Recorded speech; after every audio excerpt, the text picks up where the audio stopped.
Hello students. आज हम units and dimensions पे डिस्कस करते हैं। ठीक है, कुछ पीवाईक्यूज लेंगे।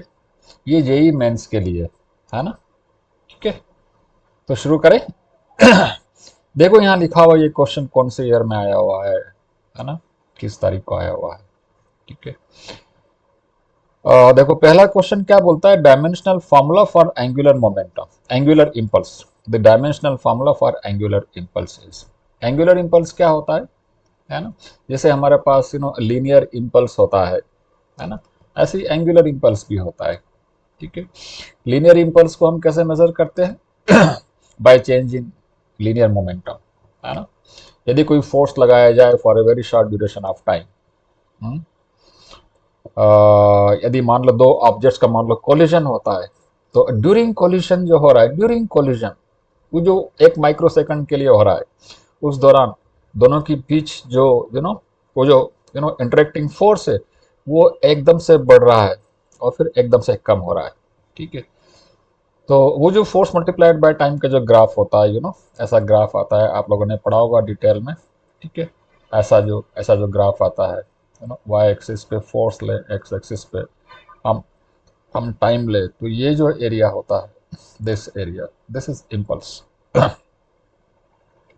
फोर्स को मेजर करना बहुत मुश्किल है यहाँ पर, क्योंकि इट्स अ वेरिएबल फोर्स और टाइम भी बहुत शॉर्ट होता है, बहुत शॉर्ट टाइम होता है, मिली सेकंड्स होता है, माइक्रो सेकंड भी हो सकता है।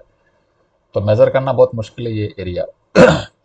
हमें पता है कि फोर्स होता है rate of change of momentum, DP over D T. ठीक है, therefore F into D T will be equal to DP, and therefore ये जो एरिया है, इसको यदि मान लो हमें कैलकुलेट करना है, जो कि डायरेक्टली कैलकुलेट करना बहुत मुश्किल है, तो यहां से हम ये कैलकुलेट कर सकते हैं चेंज इन मोमेंटम, है ना, P2 माइनस P1।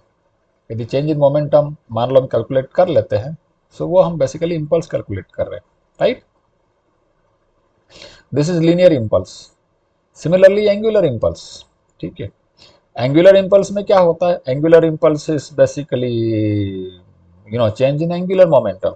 ठीक है, तो यहाँ पर ये बोल रहा है कि एंगुलर इम्पल्स का डायमेंशनल फार्मूला क्या है, मतलब बेसिकली एंगुलर मोमेंटम का डायमेंशनल फार्मूला पूछ रहे हैं। एंगुलर मोमेंटम क्या होता है बच्चों, एमबीआर, है ना, linear momentum multiplied by the perpendicular distance of the line of action of linear momentum from the point of reference, जहां से भी हम मेजर करना चाहते हैं। ठीक है, तो निकाल लेते हैं इसको। ठीक है, मास है, मास के लिए m हो गया, वेलोसिटी के लिए एल टी माइनस वन हो गया, और फिर लीनियर डायमेंशन है तो फिर l हो गया, तो l into L, L square हो गया, तो ये इसका डायमेंशनल फार्मूला आ गया, M L two T minus one. कहाँ पर है इसमें M L two T minus one, ये वाला नंबर वन। ठीक है बच्चों, हम किसी भी फिजिकल पैरामीटर का डायमेंशनल फार्मूला तभी निकाल सकते हैं जबकि उस फिजिकल पैरामीटर के बारे में हमें मालूम हो। ठीक है, यहाँ हमें एंगुलर इम्पल्स के बारे में पता था कि एंगुलर इम्पल्स क्या होता है। बेसिकली हमें चेंज इन एंगुलर मोमेंटम निकालना है, तो हमने एंगुलर मोमेंटम का डायमेंशनल फार्मूला निकाल लिया। इसको याद करने की, रटने की जरूरत नहीं है बच्चों। ठीक है, given below are two statements, हम क्वेश्चन नंबर 2 ले रहे हैं बच्चों। Statement 1, Planck's constant and angular momentum have same dimension. Again यहाँ फिर एंगुलर मोमेंटम आ गया। ठीक है बच्चों, तो एंगुलर मोमेंटम का तो डायमेंशनल फार्मूला अभी हमने कैलकुलेट किया है ऊपर। क्या डायमेंशनल फार्मूला था, M L square T minus one था, M L two T minus one. ठीक है, ये एंगुलर मोमेंटम का डायमेंशनल फार्मूला था। अभी हम निकाल लेते हैं प्लैंक्स कांस्टेंट का डायमेंशनल फार्मूला निकाल लेते हैं। प्लैंक्स कांस्टेंट क्या है, याद करो, फोटोन से E equal to H nu, है ना, E equal to H nu. So H क्या हो जाएगा बच्चों, E divided by nu. E is the energy, nu is the frequency. Energy का क्या होता है dimensional formula, force multiplied by displacement, force का मास इंटू एक्सेलरेशन, फोर्स का mass into acceleration into displacement, again L से multiply करेंगे तो L square हो गया, डिवाइडेड बाय फ्रीक्वेंसी। फ्रीक्वेंसी क्या होता है, per unit time, number of cycles per unit time, so 1/t, so 1/t हो जाएगा। ठीक है, ये t ऊपर चला जाएगा तो यहाँ हो जाएगा M L two T minus one. ये किसका निकाला हमने, एच का निकाला प्लैंक्स कांस्टेंट का, तो देखो प्लैंक्स कांस्टेंट का भी वही आ गया जो कि एंगुलर मोमेंटम का है। तो स्टेटमेंट नंबर 1 क्या बोलता है यहाँ बच्चों, Planck's constant and angular momentum है same dimension, so this is true, this is true. ठीक है, ये जो बोल रहा है ये तो सही है। अब दूसरे स्टेटमेंट पे आ जाते हैं अपन, है ना। दूसरा स्टेटमेंट क्या बोलता है, linear momentum and momentum force. Linear momentum क्या होता है बच्चों, मास इनटू वेलोसिटी, पी, है ना। Linear momentum is P, mass times velocity. Mass का एम हो गया, वेलोसिटी का rate of change of displacement, rate of change of position, L T minus one, wow L T minus one. ठीक है, तो ये तो हो गया लीनियर मोमेंटम का। और दूसरा क्या है, moment of force. What is moment of force, moment of force is nothing but torque, है ना। Force multiplied by the perpendicular distance from the axis of reference of the force. ठीक है, so it is basically force multiplied by distance. ठीक है, torque, force multiplied by perpendicular distance. Force का क्या होता है, force multiplied by perpendicular distance. Force क्या होता है, mass into acceleration, mlt minus 2 force into distance is L। ठीक है, into distance is L, so M L two T minus to.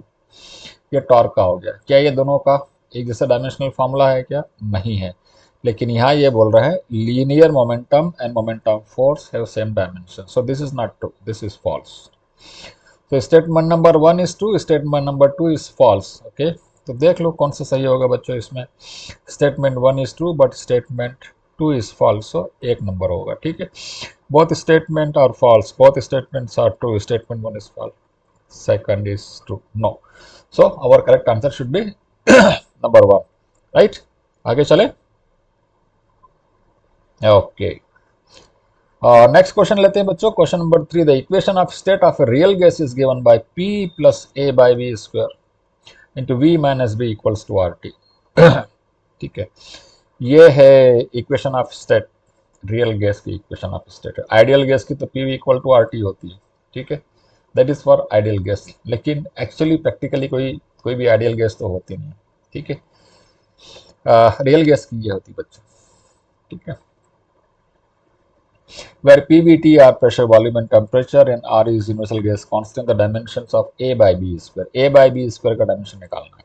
ठीक है, अभी यहाँ देखो P plus A by B square है ना, यहाँ पे क्या है P plus A by B square, P plus A by B square. ठीक है, P plus A by B square.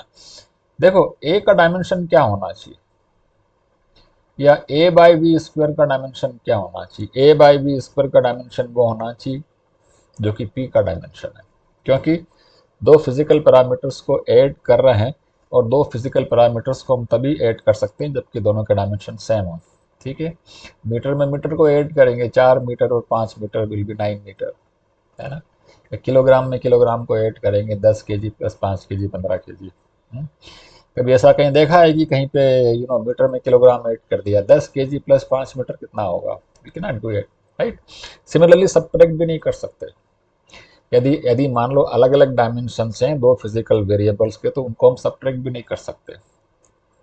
ठीक है, ऐड और सब्ट्रैक्ट करने के लिए दोनों के डायमेंशन एक ही होना चाहिए। मल्टीप्लाई कर सकते हैं, मल्टीप्लाई कर सकते, डिवाइड कर सकते। ठीक है, तो यहाँ पर ए का dimension A by B square का डायमेंशन पी के बराबर होना चाहिए, मतलब ए का डायमेंशन होना चाहिए पी इंटू बी स्क्वायर के बराबर। ये तो ए का डायमेंशन आ गया, ये मैं सिर्फ डायमेंशन के लिए लिख रहा हूं मैं। ठीक है, सिमिलरली नेक्स्ट टर्म में देखो v माइनस बी है, मतलब b का डायमेंशन भी वो होना चाहिए जो कि v का डायमेंशन है, तो b का डायमेंशन वो होना चाहिए जो कि b का डायमेंशन है। ठीक है, और ये पूछ रहा है a बाई बी स्क्वायर का डायमेंशन, तो बी स्क्वायर कर दिया तो ये बी स्क्वायर का डायमेंशन हो गया, और ए बाई बी स्क्वायर का डायमेंशन मतलब वी स्क्वायर से वी स्क्वायर कैंसिल हो गया, तो this will be as good as the dimension of P. ठीक है, तो ए बाई बी स्क्वायर का डायमेंशन पी का डायमेंशन हो गया, जो पी का डायमेंशन है वही ए बाई बी स्क्वायर का डायमेंशन होगा बच्चों। ठीक है, तो इसमें क्या आएगा, इसमें correct answer will be 2p। ठीक है, कोई डाउट तो नहीं है बच्चों, कोई डाउट हो तो आप लोग नीचे कमेंट्स में लिख सकते हो, ठीक है। अ, चलो नेक्स्ट क्वेश्चन आते हैं, मैच कॉलम, ठीक है। ये कॉलम को मैच करने वाला क्वेश्चन है। दिस इज क्वेश्चन नंबर 4, ठीक है। This is question number 4। चार दिए, coefficient of viscosity, surface tension, angular momentum, rotational kinetic energy. देखो बच्चों, एंगुलर मोमेंटम तो अभी अपन ने निकाला था, क्या आया था, M V R, M V N R, M L two T minus one. तो सी का तो हो गया M L two T minus one, ठीक है। यहाँ लिख देता हूं मैं, सी का क्या हो गया, M L two T minus one, two, ठीक है। सी का टू हो गया। रोटेशनल काइनेटिक एनर्जी डी का भी निकाल लेते हैं। रोटेशनल हो चाहे लीनियर हो, है तो काइनेटिक एनर्जी, है तो energy. Energy means work done, work done means energy means capacity to do work, that means energy का डायमेंशन और वर्क का डायमेंशन एक ही होगा। What is work, force multiplied by displacement. तो निकाल लो एनर्जी का फोर्स मल्टीप्लाइड बाय डिस्प्लेसमेंट, ठीक है। Force is mass into acceleration, mass into acceleration into displacement, M L two T minus two कर दिया। तो डी का कितना हो जाएगा, M L two T minus two, D का हो जाएगा वन, डी का हो जाएगा वन बच्चों, ठीक है। फिर सरफेस टेंशन पे आ जाते हैं। What is surface tension, surface tension is force per unit length, है ना, लीनियर लेंथ पे जो फोर्स लिखता है surface tension, force per unit length. Force क्या होता है, mass into acceleration, you know, mass into acceleration per unit length. So dimensional formula क्या हो जाएगा इसका, M T minus two. Surface tension का हो जाएगा एम टी माइनस टू, तो क्या आएगा, सरफेस टेंशन बी के लिए आ जाएगा फोर, तो बी के लिए बच्चों आ गया फोर, ठीक है। वैसे तो दो तीन से ही पता चल जाता है हमें कि कौन सा ऑप्शन मिलने वाला है। सी में, डी में वन है, और सी में टू है, तो तीन और चार हो गया, और बी में चार है तो तीन हो गया, तो ए का तीन होना चाहिए, ठीक है। फिर भी हम कैलकुलेट कर लेते हैं ए का भी। ए में क्या करना है, हमें निकालना है कोएफिशिएंट ऑफ विस्कोसिटी। विस्कोसिटी का चैप्टर पढ़ा होगा हमने, ठीक है। उसमें हमने देखा होगा कि विस्कस फोर्स इक्वल टू होता है eta times area, area between the layers multiplied by this is velocity gradient, ठीक है। तो यहाँ से हम ईटा का निकाल सकते हैं, eta is coefficient of viscosity, ठीक है। ये तो ईटा का देख लो, यहाँ से ईटा का निकाल लेते हैं। तो ईटा का आ जाएगा force into linear thing, force is again mass into acceleration, ठीक है, multiplied by x is L, so L का मल्टीप्लाई कर दिया, डिवाइडेड बाय एरिया, एरिया का एल स्क्वायर हो गया। तो वेलोसिटी, वेलोसिटी का एल टी माइनस वन, तो एल बाई टी, तो ये हो गया, ठीक है। एल स्क्वायर से एल स्क्वायर चला गया, ठीक है। ये टी माइनस वन हो गया, तो M L minus one T minus one, M L minus one T minus one, ये वाला है नंबर थ्री, ए का नंबर थ्री हो गया बच्चों, ठीक है। ए का नंबर थ्री हो गया। तो ये इसका जो करेक्ट आंसर कौन सा हो गया, नंबर थ्री, दिस वन। ए का तीन है, बी का चार है, सी का दो है, और डी का एक है, ठीक है। तो ये हो गया हमारे पास में क्वेश्चन नंबर चार। अभी क्वेश्चन नंबर पांच पे आते हैं बच्चों। If mass is written as m, mass is written as m is equals to k times c to the power p, then capital G to the power negative half multiplied by h to the power half, the value of p का k value होगा, ठीक है। And k is a dimensionless constant, इसका कोई dimension नहीं है k का, ठीक है। हमको p की वैल्यू निकालना है, और कांस्टेंट है उधर यूजुअल मीनिंग, मतलब सी क्या होता है बच्चों, वेलोसिटी ऑफ लाइट, जी क्या होता है, यूनिवर्सल ग्रेविटेशनल कांस्टेंट, एच क्या है, प्लैंक्स कांस्टेंट, ठीक है। तो दो इक्वेशंस, मतलब दोनों साइड की इक्वेशन, एक इक्वेशन तभी डायमेंशनली करेक्ट होगी जब एलएचएस का डायमेंशन और आरएचएस का डायमेंशन सेम होगा। तो एलएचएस का डायमेंशन क्या है बच्चों, m1, ठीक है। एल और टी है नहीं, तो हम लिख सकते हैं L naught and T naught equals to चलो के का डायमेंशन क्या होगा, कुछ नहीं होगा, के तो डायमेंशन लेस है। सी क्या है, C is velocity of light, so L T minus one, ठीक है, एल टी माइनस वन, ये सी का डायमेंशन हो गया। जी क्या है? यूनिवर्सल ग्रेविटेशनल कांस्टेंट, ठीक है। आप लोगों को पता होगा बच्चों, न्यूटन्स लॉ, सबसे फेमस लॉ फिजिक्स की शुरुआत, F equals to G M one M two over R square, ठीक है। तो यहाँ से हम डायरेक्टली लिख लेते हैं जी का क्या फॉर्मूला होगा। जी को लेंगे तो एफ इंटू आर स्क्वायर आ जाएगा, फोर्स इंटू डिस्टेंस का स्क्वायर। फोर्स क्या होता है? मास इंटू एक्सेलरेशन, ठीक है। और डिस्टेंस का स्क्वायर क्या है? तो आर का एल का स्क्वायर और हो जाएगा तो एम एल क्यूब हो जाएगा, डिवाइडेड बाय एम स्क्वायर। तो डिवाइडेड बाय एम स्क्वायर करेंगे तो एम का माइनस वन हो जाएगा, ठीक है, to the power negative half. H का डायमेंशनल फॉर्मूला क्या होगा?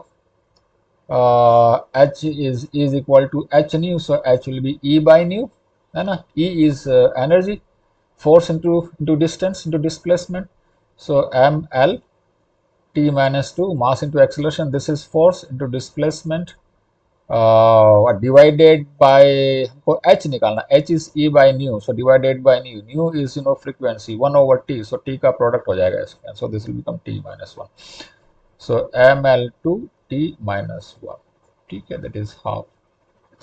ओके, इसको मिटा देते हैं, अब देख लेते हैं, ठीक है। हमें निकालना है यहाँ p की वैल्यू, ठीक है। तो m को तो कंपेयर कर नहीं सकते क्योंकि इसमें m है नहीं, तो या तो हम l को कंपेयर कर लेते हैं या फिर t को कंपेयर कर लेते हैं, ठीक है। किसको कंपेयर कर लेते हैं? l को कंपेयर कर लेते हैं। इधर l का डायमेंशन क्या है? यहाँ देखो, l का डायमेंशन यहाँ पर है जीरो। यहाँ पे क्या है l का डायमेंशन? एक तो p है, ठीक है, एक तो p है। यहाँ पे l का डायमेंशन क्या है? 3 into minus half, so minus 3/2। और यहाँ पे l का डायमेंशन क्या है? 2 इंटू हाफ, दैट इज 1, ठीक है। देखो इनको इनको मल्टीप्लाई करेंगे ना, l to the l into P multiplied l to the power p multiplied by l to the power minus 3/2 multiplied by l to the power 1, ठीक है। और यदि ऐसे मल्टीप्लाई करते हैं बेस में सभी में l, तो पावर सबकी जुड़ जाएंगी, है ना। तो पावर जुड़ गई और वही डायमेंशन है इसका l का, यहाँ डायमेंशन 0 है, तो इससे p पता चल जाएगा। तो p कितना आएगा बच्चों? ये उधर चला जाएगा तो 3/2 माइनस 1, डेढ़ में से एक गया तो आधा, therefore p will be half, ठीक है। तो p की वैल्यू जो है आधी होनी चाहिए, हमने सिर्फ एक ही चीज से कंपेयर कर लिया, क्या आंसर आएगा? नंबर 1, ठीक है। नेक्स्ट चलते हैं, देख लेना बच्चों कभी कुछ कैलकुलेशन मिस्टेक हो रही हो तो एक बार, ठीक है। Next is a force is represented by F equals to ax square plus bt to the power half. Force is ax square plus bt to the power half, okay, where x is distance and t is time, dimension of b square by a। तो b square by a का dimension निकालना है बच्चों अपने को, ठीक है। देखो LHS में फोर्स है तो एक्स स्क्वायर का डायमेंशन भी फोर्स का होना चाहिए, है ना। और B T to the power half का डायमेंशन भी फोर्स का होना चाहिए, ठीक है। तो एक्स स्क्वायर का डायमेंशन फोर्स का होना चाहिए, राइट। तो ए एक्स स्क्वायर क्या है? एक्स स्क्वायर लेंथ है तो एल स्क्वायर हो गया, इसका डायमेंशन फोर्स का होना चाहिए। फोर्स क्या होता है? Mass into acceleration, M L T minus 2, ठीक है। तो इससे ए का डायमेंशन निकल आएगा। ए का डायमेंशन क्या हो जाएगा? इसको डिवाइड कर देंगे, है ना। तो ए का डायमेंशन क्या हो गया हमारे पास में? M L minus 1 T minus 2, ठीक है। Similarly B T to the power half, इसका इसका डायमेंशन भी फोर्स का होना चाहिए। So B T to the power half, T to the power half, इसका डायमेंशन भी फोर्स का होना चाहिए, which is M L T minus 2। तो बी का डायमेंशन कितना हो जाएगा? T, T to the power half से इसको हम डिवाइड कर देंगे, तो ये b आ जाएगा हमारे पास यहाँ पर, ठीक है। b आ जाएगा m l and t to the power half, ऊपर जाएगा तो -2 minus half minus 2 and half minus 5/2, ठीक। ये हो गया। निकालना क्या हमको? B square by A, B square by A निकालना है।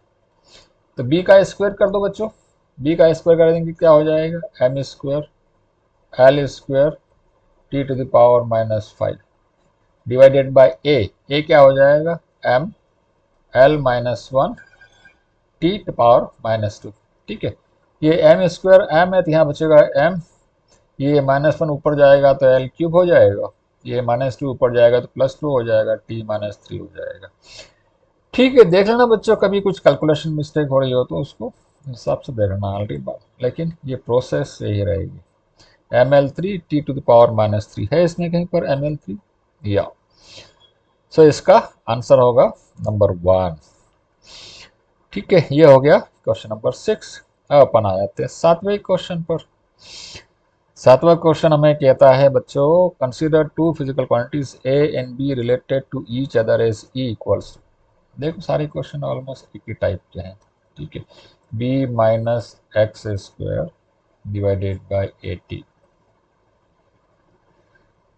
ई एनर्जी है और एक्स लेंथ है और टी टाइम है। Dimension of A into B, A into B का डायमेंशन क्या होगा?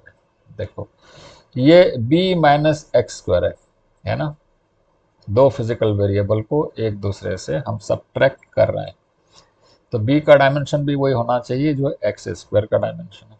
अब x तो लेंथ है, तो एक्स स्क्वायर का डायमेंशन एल स्क्वायर होगा, तो b का डायमेंशन भी एल स्क्वायर हो जाएगा। ठीक है, b का डायमेंशन क्या होगा? L square. अच्छा, तो ऊपर पूरा एल स्क्वायर हो गया, तो ये एनर्जी है, हमको ए का डायमेंशन निकालना है, ए का डायमेंशन निकालना है। तो यहाँ से देख लो बच्चों, ए कितना हो जाएगा? ए हो जाएगा B minus X square divided by E T, है ना, B minus X square divided by E T.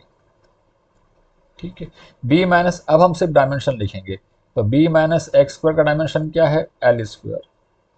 ई का डायमेंशन क्या है? Energy. Energy is capacity to do work, मतलब जो डायमेंशन वर्क का है वो एनर्जी का है। ठीक है, तो force multiplied by displacement, force is mass into acceleration multiplied by displacement, so ml square हो गया और t का t हो गया। ठीक है, तो ये किसका हो गया? ये a का हो गया बच्चों। ठीक है, तो ये a का डायमेंशन हो गया, है ना, तो ये हो गया m-1 और इंटू टी, है ना। a का डायमेंशन क्या हो गया? m-1 into T. Hopefully there is no calculation mistake.